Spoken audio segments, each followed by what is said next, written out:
Барлықтарына сәлем оқушылар, сендермен бірге Ербол ағай. Бүгін бізде 9 сыныптың информатика пәні бойынша БЖБ-сын талдайтын боламыз. Жалпы білем, 9 сыныпта бізде Pygame деп аталатын кітапхана бар да, яғни сондай бір бөлім бар, бірақ бұл өкінішке орай бұл бөлім туралы ұбт-да есептер немесе сұрақтар келмейді. Шынымен де өйткені Pygame деген ол жалпы айтқанда өзі сол ойын жасауға қызығатын оқушылар үшін арналған арнайы бөлім. Өзі атайды тұр, Py деген ол Python деген сөз, ал game деген ол енді түсінікті нәрсе, ол ойын дегенді білдіреді. Демек, Pygame бағдарламасы негізгі қызметтері олар бізде намағына білдіреді екен. Бұл Python бағдарламасы бойынша, мына жерде мынамен графический планшетпен жазып отқан негізі бір түрлі екен. Ал сендер бұны жазып алсаңдар болады. Бұл Python тіліндегі 2D деп атаймыз. Тіліндегі 2D ойындар, ойындар немесе жаңағы мультимедиалық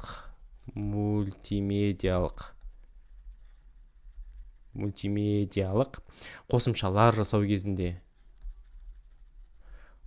жасау кезінде, анимация жасау кезінде, және де бұдан да басқа көптеген нелер бар. Мысалы, анимациядан бөлек, мысалы 2D өлшемдегі кез келген іс-әрекетті орындауға болады дейміз. Соған арналған кітапхана. Шынымен де Python бағдарламасында кітапханалар өте көп. Солардың бірі Pygame, атақты әрі ең көп қолданатын кітапханалардың бірі шығар. Андай секілді нәрсе ғой, мысалы, қалай десем болады. Бізде Python деген ол бір кітапхана деп елестейік, үлкен бір кітапхана. Сол кітапхананың ішінде саған керекті кітап болады ғой, кейде андай нәрсе ғой, сен өзінің қызметіне байланысты, мысалы 2D өлшемдегі ойындар жасаған келді. Демек 2D өлшемдегі ойындар жасау үшін саған не керек? Python деп аталатын кітапхана ішінен Pygame деген кітапты алып, содан мәліметтер іздеп, содан мәліметтер алуын керексің. Демек Pygame де тұрысындай кітапхана ішіндегі арнайы саған керек модульдер, болмаса кітаптар десек болады екен. Енді бұның ішінде именно 2D өлшемдегі графикалық бейнелерді жасауға, суреттері болсын, қандай да бір сызықтар сызуға болады, немесе арнайы мультимедиалық қызметтер жасауға болады. Бұның барлығы да өте дұрыс, әрі өте жиі пайдаланатын болғаннан кейін бұл нәрсеге қатысты сендерге осылай сұрақ келген болатын. Енді Pygame бағдарламасының түстер палитрасы қалай анықталады дейді. Жалпы бізде түстер палитрасын тізім бойынша, болмаса кортеж бойынша берсек болады. Мысалы, егер де біз тізім бойынша беретін болсақ, ең бірінші кезекте бізде 0-ден бастап 255-ке дейінгі аралықтар сандармен бізде палитра түстер қолданылады. Палитра түстері осы сандармен көрсетеді.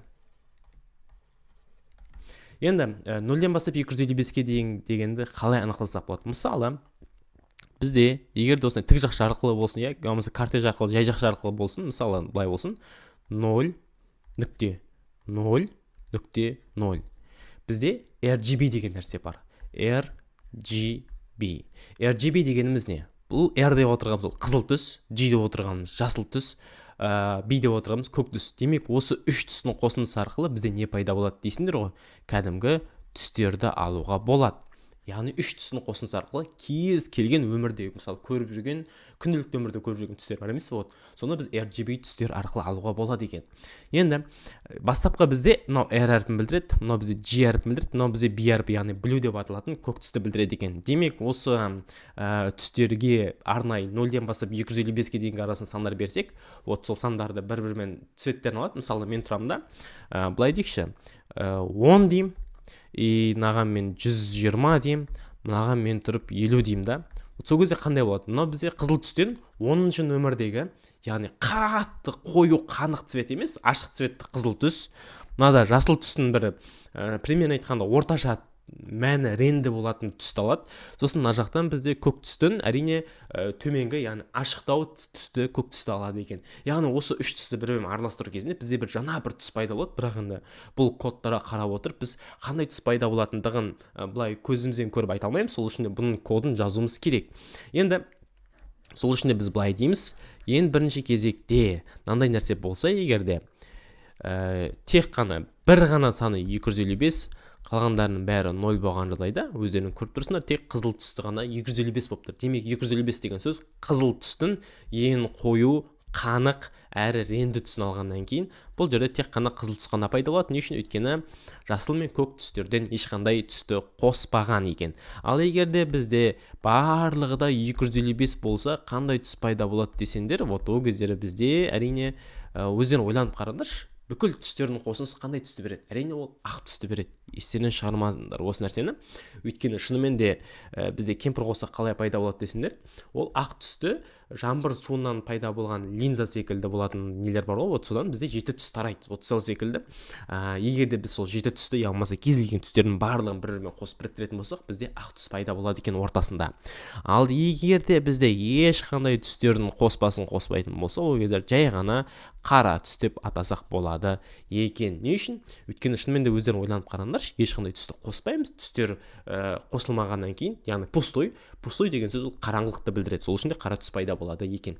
Міне осы нәрсені ұмытпаңдар, ол PyGame бағдарламасында ғана емес, не только ол, жалпы Python бағдарламасында осындай жүреді. HTML-да да дәл солай. Берілген кодтың қызметін жаз дейді. Жалпы мына жерде бізде берілген кодтың қызметін жазуымыз үшін бірінші не беріліп жатқандығын анықтап алайық. Біріншісі import PyGame дейді. PyGame деп аталатын модулімізді импорттап жатырмыз, иә, кітапхананың ішіне шақырып. Сосын pygame.init дейді. Init дегеніміз не? Яғни осы PyGame деп аталатын кітаптың ішіндегі бүкіл операторлары, бүкіл модульдердің барлығын іске қосу керектігі туралы айтылып жатыр. Иә, жазып кете салайын. PyGame деген бұл бізде уже модуль, сол модульді шақырып жатырмыз. Енді келесі кезекте screen тем болады. Screen деп аталатын айнымалыға PyGame деп аталатын жаңағы біздің модуліміз нүкте, осы модульдің ішінде display.setMode деп аталатын арнайы операторлары қызметтері бар екен. Және бұл мағынасы не десеңдер, бұл бізде экран құрады. Яғни экранның өлшем бірлігі ені 360, биіктігі 320 болатын арнайы бізде экран құрып береді екен.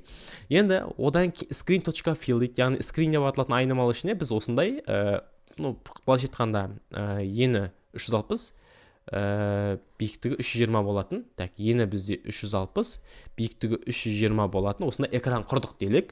Вот сол экранға не істеп жатыр келесі кезекте?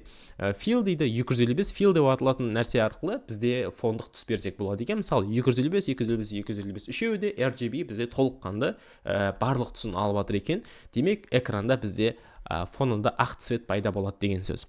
Одан кейін PyGame draw rect дейді. Rect деп аталатын нәрсе арқылы біз қандай да бір фигуралық нәрселер орындайды екенбіз. Screen деп аталатын жаңағы біздің экранымызды аламыз. Мына отырған экранды алады.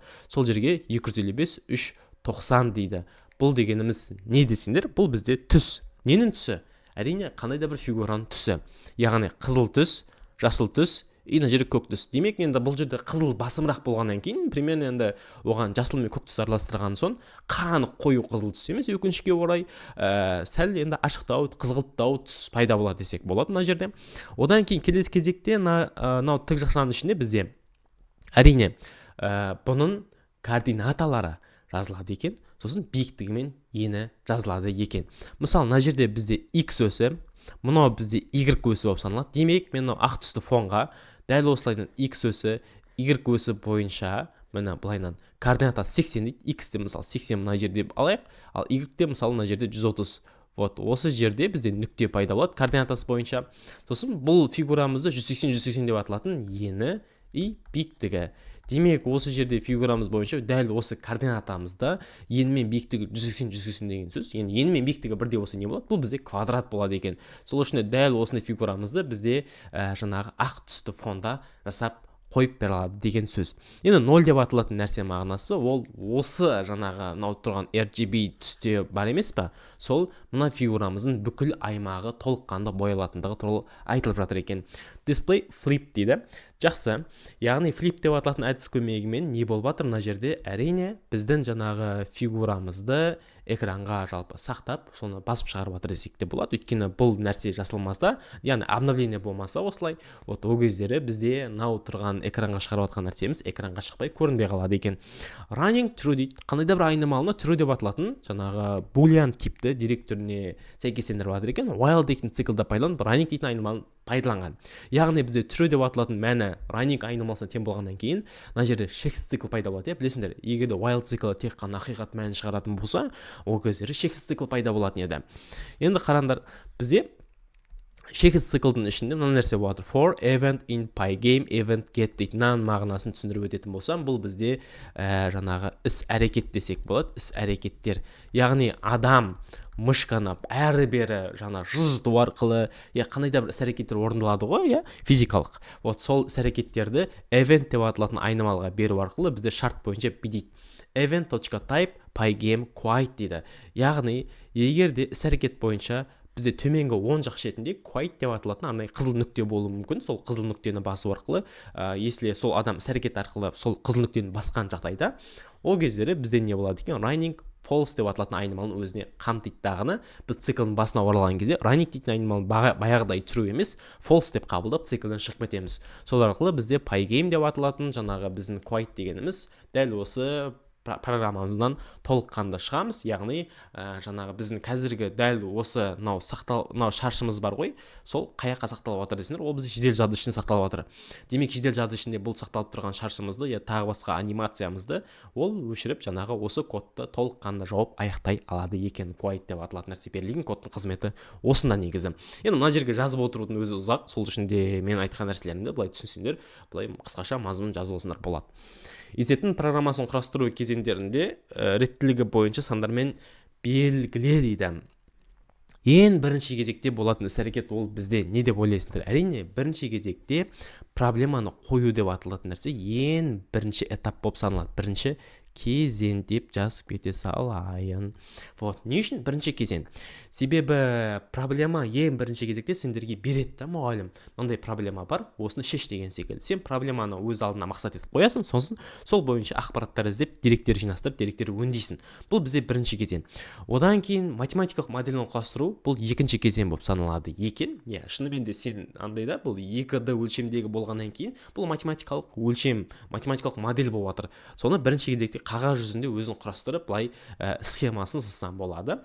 одан кейін келесі кезекте алгоритмін құрастыру деп аталатын үшінші кезең болып саналады. не үшін? өйткені білесіңдер, Python бағдарламасында мына нәрсе бар, мысалы басы, одан кейін әрмен қарай бізде шарты деген секілді, вот осылайынан бізде алгоритм құрастырылады екен схемасы арқылы. сол нәрсені бізде үшінші кезең деп қалыптастырамыз осы жерде. одан кейін келесі кезекте алгоритм программалау тілін аудару деп аталатын төртінші кезең. жаңағы біздің құрастырған мысалы алгоритмдік схемасы бар ғой, соны программалау тілі деген сөз, яғни Pythonға айналдырамыз, аудару. то есть енді ең соңғы кезең, ол бесінші кезең. мына жерде ол программаны тестілеу мен қатесін түзету. шынымен де сен алгоритмін құрастырып, оны программалау тіліне айналдырып болғаннан кейін, оны run деп аталатын кнопканы басу арқылы ол программаны іске қосасың. іске қосу кезін тестілейсің, қатесі қай жерде бар екендігі көрсетіледі, барлығы айтылады, қатесін қалай шешу керек болатындығын. сол үшін де сондай уақытта саған көмек тигізеді екен.